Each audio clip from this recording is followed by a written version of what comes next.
విక్రమాదిత్య ఇంటికి పోలీసులు వచ్చి ఇలా అంటూ ఉంటారు. సార్, మేము ఎంత వెతికినా సరే ఆ పద్మావతి గారు దొరకలేదు. ఈ టౌన్ మొత్తం ఎంక్వైరీ చేయించామైనా సరే ఆ పద్మావతి దొరకలేదు అని చెప్పి అంటారు. అది విని ఇంట్లో వాళ్ళంతా ఒక్కసారిగా షాక్ అవుతారు. ఇంతలో కుచల అయితే ఇలా అంటూ ఉంటుంది. అయ్యో బేబీ, ఎక్కడికి వెళ్ళిపోయావు బేబీ? అసలు మనం అలా వెళ్ళడం తప్పు అయిపోయింది. ఇప్పుడు నువ్వు ఎక్కడ ఉన్నావో ఏం చేస్తున్నావో అని చెప్పి అంటుంది. అది విని అక్కడ ఉన్న నారాయణ అయితే ఇలా అంటూ ఉంటాడు. ఇదంతా నీ వల్లేనే, నువ్వు పద్మావతిని తీసుకుని వెళ్ళడం వల్లే కదా ఇలా జరిగింది అని చెప్పి అంటూ ఉంటాడు.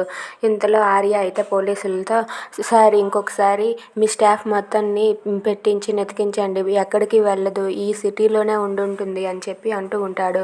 అది విని పోలీసులు అయితే సరే సార్, మా డ్యూటీ మేము చేస్తాము, తర్వాత దొరకకపోతే మేమేమీ చేయలేము అని చెప్పి అక్కడి నుండి అయితే వెళ్ళిపోతారు. ఇంతలో పద్మావతి వాళ్ళ అమ్మ అయితే తన కన్నీళ్ళని తుడుచుకుంటూ, తను నేను కనకపోయినా కన్న బిడ్డలాగా పెంచాను, తను నా కన్న కూతురులాగే చూసుకున్నాను, అలాంటిది ఇప్పుడు తను లేదంటే నేను సహించలేకపోతున్నానని చెప్పి బాధపడుతూ ఉంటుంది. Thanks for watching friends, please subscribe.